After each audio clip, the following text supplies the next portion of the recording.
Então, hoje vamos encerrar o capítulo que fala sobre os espíritos felizes. Eu fiz um resumo, só com algumas características, alguns detalhes sobre os espíritos que foram evocados ou que se manifestaram de maneira espontânea, para depois, no final, a gente ver quais são as características desses espíritos felizes, que conclusões a gente tira sobre isso. Então, convido vocês a me acompanhar. Aqui nós vamos falar do senhor Bernardin, que foi, na época, um escravo, né? Porque ele era um filho de uma numerosa família e ele sofreu bastante enquanto encarnado, né? Com as vicissitudes da vida, trabalhando sempre para conseguir um pouco para alimentar a sua família. E nesses percalços aí da vida teve a família toda destruída, né? A esposa subjugada, ultrajada, as filhas raptadas, os filhos enforcados porque se envolveram em guerras e crimes. Mas ele relata aqui que foi recebido, né? Apesar de tudo isso, né, desse sofrimento aqui na Terra, ele foi recebido na paz de Deus, né?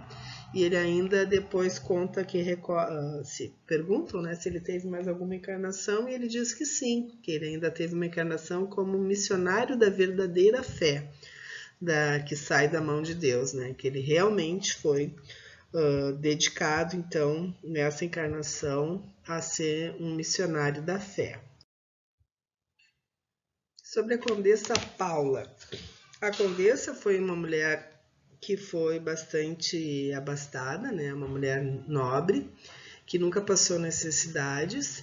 Ela morreu em 1851 com 36 anos. E ela foi evocada 12 anos após o seu desencarne, né?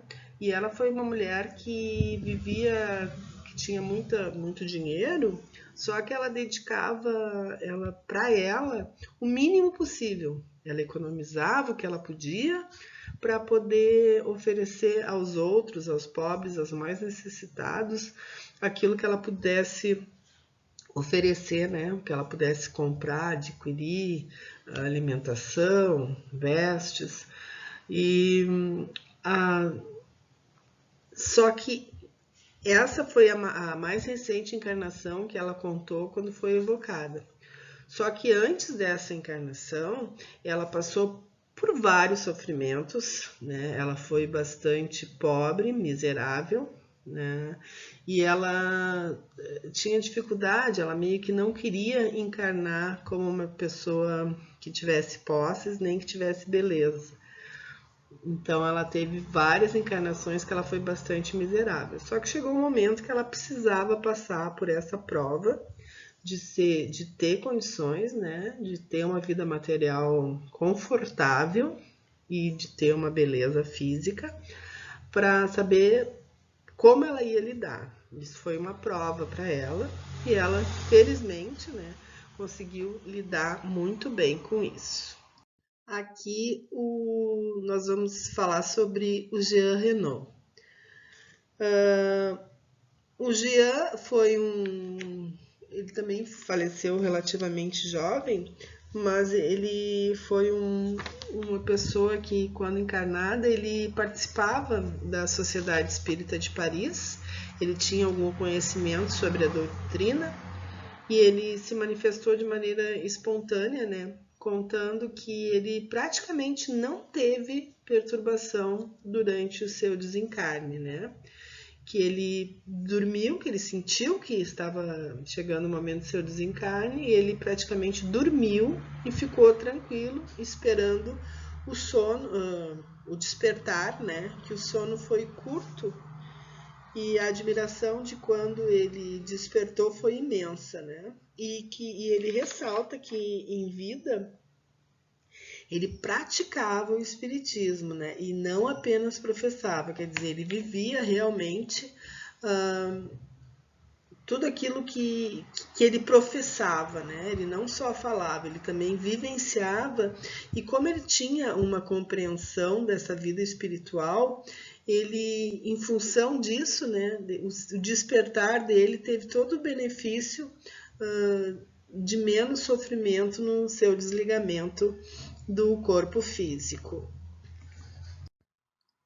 O senhor Antônio Costin era membro da Sociedade Espírita de Paris, e aqui nós começamos a perceber que não por serem membros da Sociedade Espírita, né, mas por terem conhecimento da doutrina espírita, isso já veio auxiliar, isso já começa a fazer diferença, né, no desligamento, né, no desencarne. Ele foi sepultado em 12 de setembro de 1863 e, curiosamente, né, no momento do seu sepultamento, ele já estava ali, ele foi ouvido por alguns médiuns, né, que ouviram, né, a sua comunicação, e ele já antes do corpo descer ao túmulo, né, ele já estava podendo se manifestar. E aí então se destaca aqui, né, que a sua fé no futuro era completa, sincera e profunda. A fé no futuro aqui refere-se à vida futura, né? Ele praticava caridade em pensamentos, palavras, ações, segundo seus parcos recursos. Era uma pessoa de recursos mínimos, né? Mas, enfim, dentro daquilo que ele podia, ele praticava a caridade, e não só de maneira a dar, né, valores financeiros, mas assim, através dos seus pensamentos, das suas palavras e atos que ele praticava, né, dentro da caridade. E a gente já sabe, né, que fora da caridade não há salvação, então aqui é um bom exemplo de salvação. E também depois ele teve essa manifestação na hora ali, né, que ainda estava no sepultamento, e 3 dias mais tarde também o espírito ele foi evocado, né, daí num grupo particular, e ele também se manifestou e deixou bem claro que a morte é vida. E aqui nós temos também a manifestação da senhora M, que foi uma jovem, ela faleceu jovem, ela sofreu um acidente com fogo. Aqui no livro não relata exatamente o que foi, né? Mas enfim, ela sofreu queimaduras e ela ficou bastante tempo ainda ligada ao corpo, né? Sofrendo essas dores, né? Em função dessas queimaduras, né, no seu corpo físico, e ela sofreu bastante, né? Então ela teve um desencarne sofrido, assim, mas ela não sentiu perturbação, né? A perturbação do desencarne. Ela conta, nas manifestações que ela fez, que foram 2, né? Uma foi na Sociedade Espírita de Paris, que ela se manifestou, e outra também em outro centro espírita, em Harvard, que um foi no dia 30 e um no dia 31 do ano de julho do ano de 1863. Então ela fala que a sua dificuldade, a sua perturbação, a sua dor foi anterior ao desencarne. E nessas manifestações aí eu retirei ali um trechinho que ela fala que quão pouca coisa eram essas dores, né? Imaginemos nós, assim, o sofrimento, né, de uma pessoa que tem seu corpo queimado, né? Se uma pequena queimadura que a gente sofre ali na cozinha e tal, queima um pontinho do dedo, já é uma dor considerável, né? Imagina o corpo, né? A situação dela, e mesmo assim, né, depois do seu desligamento físico, né, ela nos coloca que quão pouca coisa eram essas dores e essas penas da terra. Quando julgardes a recompensa que Deus vos reserva, se nenhum murmúrio entrar em vosso coração. Quer dizer, é o bem sofrer, né? Porque a gente vê bastante pessoas que passam por sofrimentos, mas que se revoltam, né? Que não aceitam. Então, às vezes, a resignação, né? A gente tem que mudar aquilo que é possível. A gente tem que usar de todos os recursos que Deus nos coloca à disposição para diminuir as nossas dores, as doenças, a fome, né, as misérias, mas a gente tem que se resignar com aquilo que chega até nós, porque se a gente crê em Deus, a gente sabe que algum motivo tem para isso e que lá na frente a recompensa, né, vai ser como ela coloca aqui, né, que vai ser o sofrimento vai ser pouco perante aquilo, as recompensas que a gente vai ter. Aqui sobre o Dr. Vinod, achei bem interessante. Ele era membro da Sociedade de Paris, inclusive ele era amigo do Kardec. E quando do seu desencarne, do seu falecimento, um dia antes do sepultamento, um médium foi assisti-lo, né? Foi solicitado que ele ficasse junto, né? Que ele pudesse ficar junto do espírito. E ele então conta que ele via um cadáver, né, no qual se operava um trabalho extraordinário. Uma massa que se agitava, né, ele não conseguia distinguir ele não conseguia ver o espírito, né, ele via um movimento, uma massa que puxava que tentava se desligar do corpo, mas que sofria uma resistência. No momento em que desce ao túmulo o corpo, né, do doutor, nesse momento deu-se o desligamento, né, do espírito e do corpo. Então, depois ele se manifestando, né, 4 dias depois do sepultamento, ele é evocado e daí conversando lá, perguntaram, né, se ele teve, como é que foi esse processo e tal, e ele disse que realmente, né, ele teve uma dificuldade para se desligar do corpo e que ele sentia que sobre ele, né, o que ele sentia eram forças opostas, né, que era o corpo segurando e o espírito tentando se desligar, né, como se estivessem sendo puxado para 2 lados e que no fim o espírito triunfou, né, no momento então ele já conseguiu esse desligamento, né. Como essa evocação foi feita 4 dias depois, nesse momento dessa evocação, ele já estava completamente lúcido, né? Ele já estava em condições de conversar, e então ele contou, né, que no plano espiritual ele realmente comprovou, ele conseguiu ver o futuro da ciência e da filosofia espírita, né? Então tudo aquilo que ele vivenciou, estudou, né, da doutrina espírita, ele no plano espiritual comprovou isso, né, e já, né, conseguiu trazer para os membros ali da sociedade que se reuniram nessa sessão mediúnica, né, nessa evocação, conseguiu trazer isso para eles, né.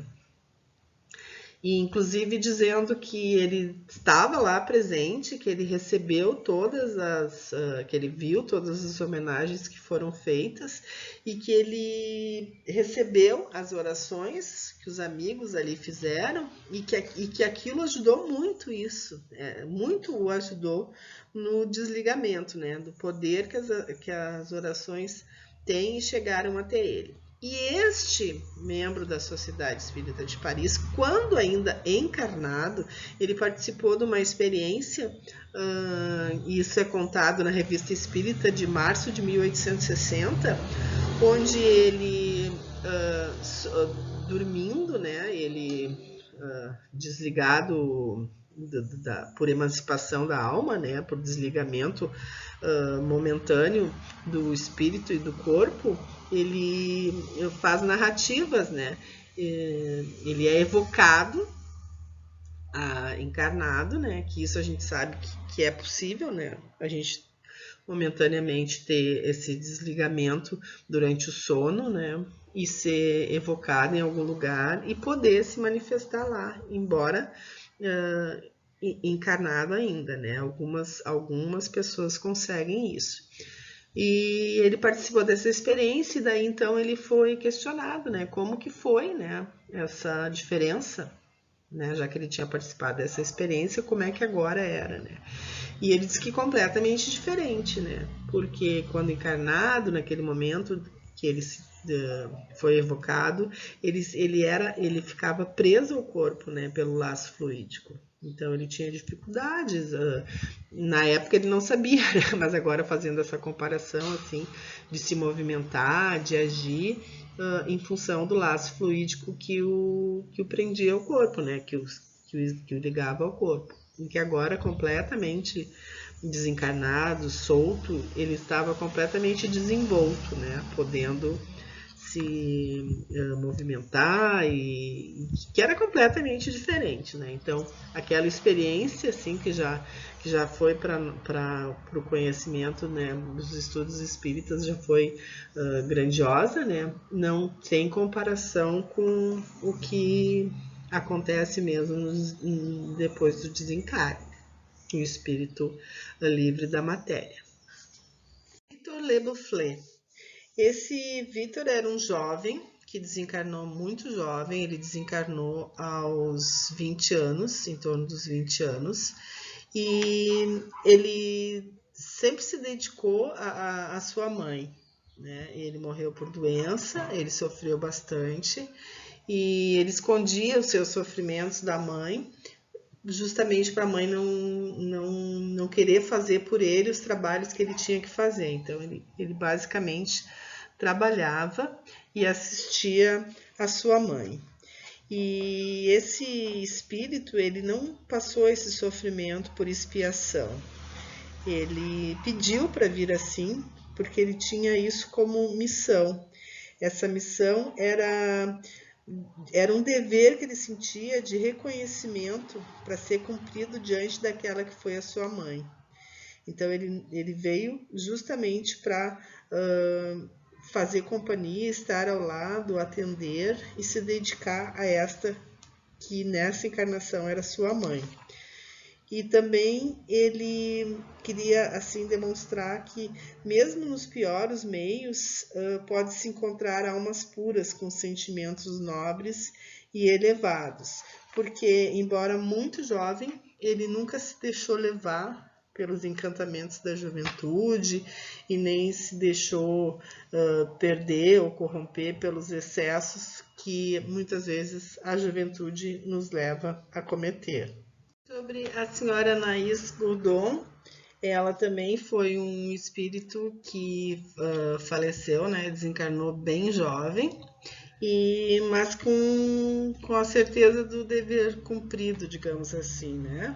Ela desencarnou jovem, isso é um merecimento, né? Espíritos que desencarnam jovens, porque cumpriram a sua tarefa, né? Enfim, aquilo a que vieram cumprir aqui na Terra, né? E ela se destacava pelo caráter doce e as qualidades morais que ela apresentava, né? Ela vinha de uma família simples, eram humildes, né? Mineiros que trabalhavam,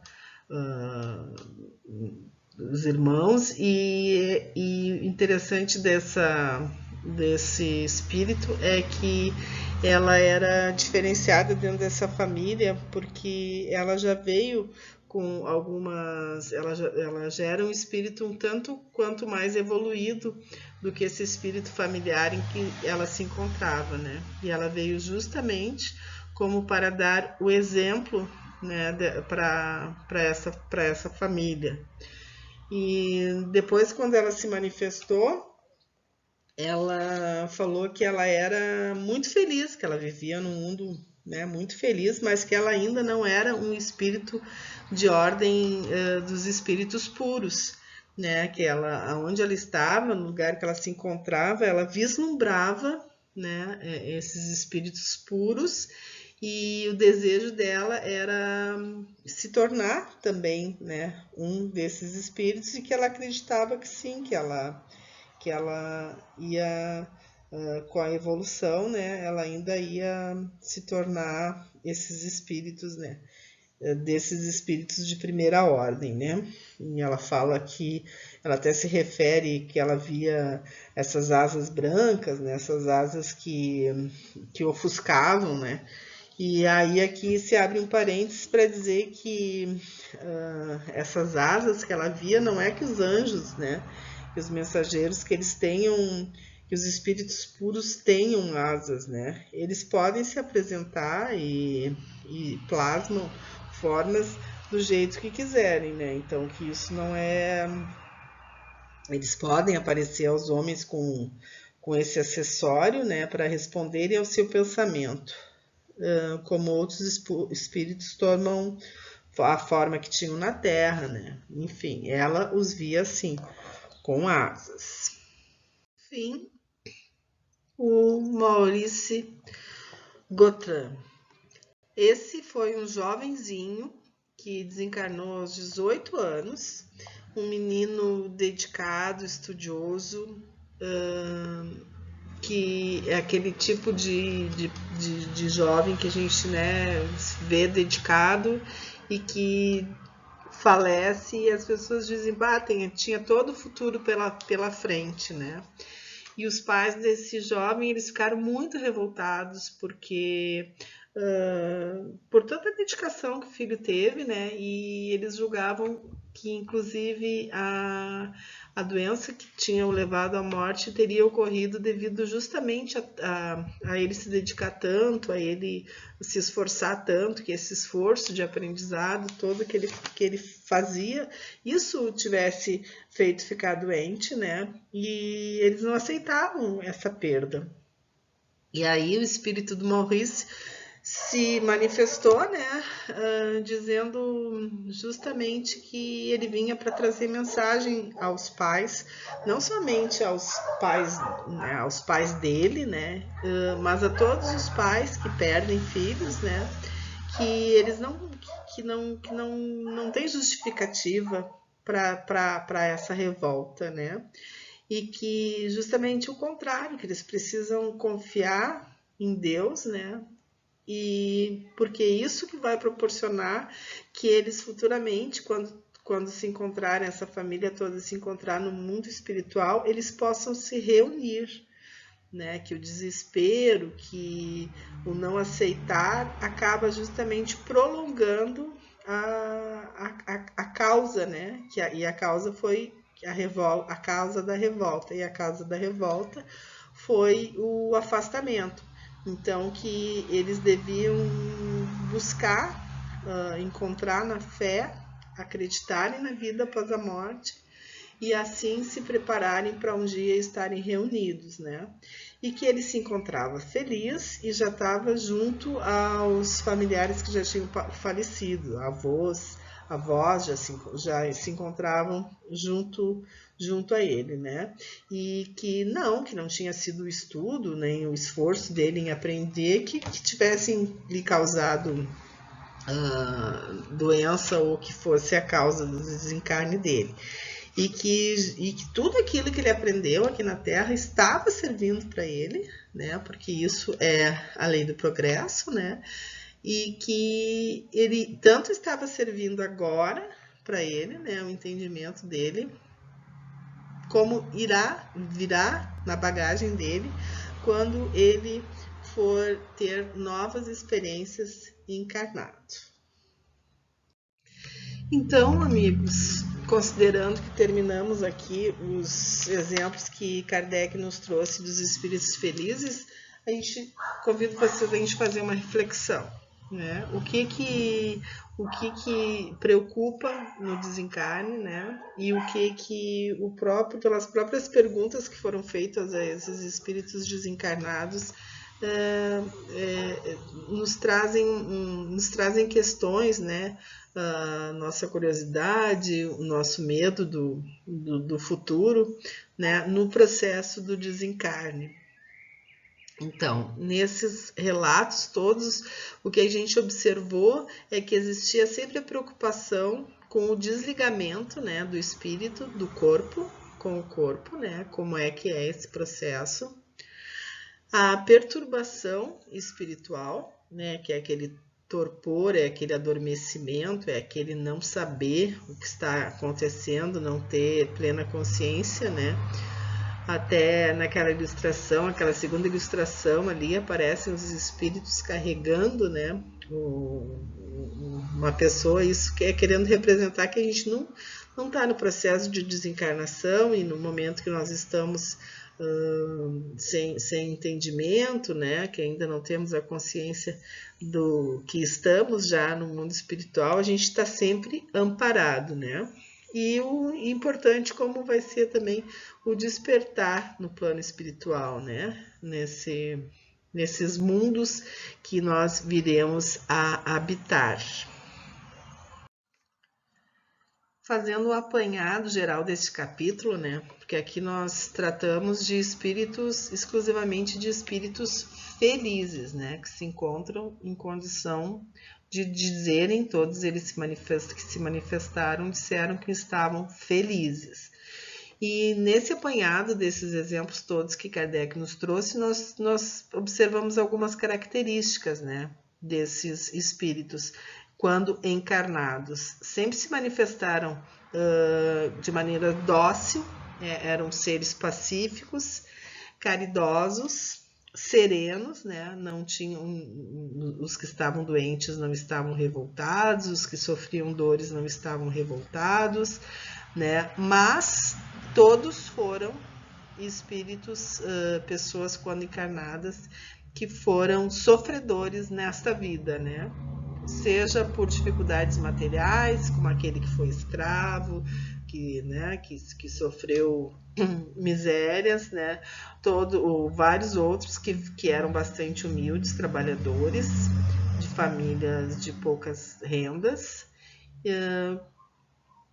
ou aqueles que, embora tivessem facilidades materiais, tinham dores e sofrimentos físicos, né?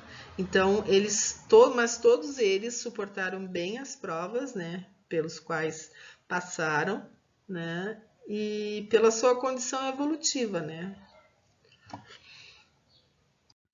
Uma frase que Kardec nos traz, que fala da felicidade dos espíritos, né? Então, a título ilustrativo, a felicidade dos bons espíritos consiste em não experimentar as necessidades, os sofrimentos e as angústias da matéria.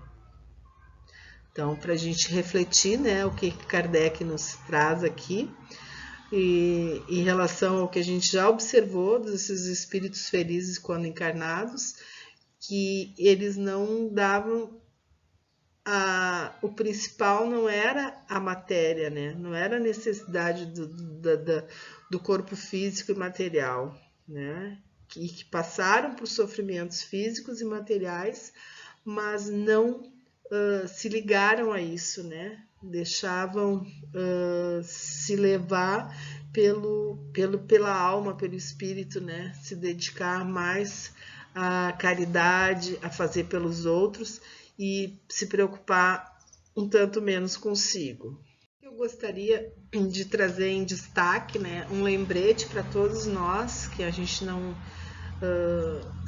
a gente já sabe, mas, né, tem que estar sempre lembrando, é que quanto maior for o nosso conhecimento, o nosso entendimento e o nosso merecimento à vida espiritual, o despertar, né, a nossa passagem vai ser muito mais feliz e de menor sofrimento. Então, aqui nós buscamos o estudo, nós raciocinamos esse estudo e nós vamos trazê-lo para a nossa vivência. Então, nós vamos ter o conhecimento, o entendimento e vivenciando, nós vamos ter o merecimento. Para finalizar, então, a conclusão que eu trago aqui para que a gente reflita e na quarta-feira possamos discutir se é esse o entendimento mesmo, é que os espíritos felizes vão habitar mundos felizes, né? De acordo com o seu merecimento. E esses mundos felizes são lugares onde a alegria é incessante, não há perturbação, não há inquietações que alterem a paz, que o amor, a confiança, a sinceridade, as amizades, o regozijo, enfim, tudo aquilo que se pode caracterizar como sendo bom e que traga felicidade, é a lei que prevalece nesses mundos onde habitam esses seres espíritos felizes. São nesses lugares, nessas moradas, que se iniciam as verdadeiras recompensas pela coragem, pela resignação, pelas virtudes, pela vivência que a gente fez aqui na Terra para merecer estar num lugar feliz. Então, neste mundo, a gente não conhece a felicidade plena, mas sim Deus nos criou para sermos felizes. E cabe a cada um de nós fazermos aqui na Terra, dentro das condições que nós temos, o melhor possível para nos tornarmos espíritos felizes e podermos, na vida espiritual, nos encontrarmos e nos reunirmos com todos aqueles espíritos que vão fazer parte, ou melhor, que já fazem parte da nossa família espiritual. Sejamos então conscientes que estamos a caminho, estamos na tentativa e vamos conseguir. E que assim seja.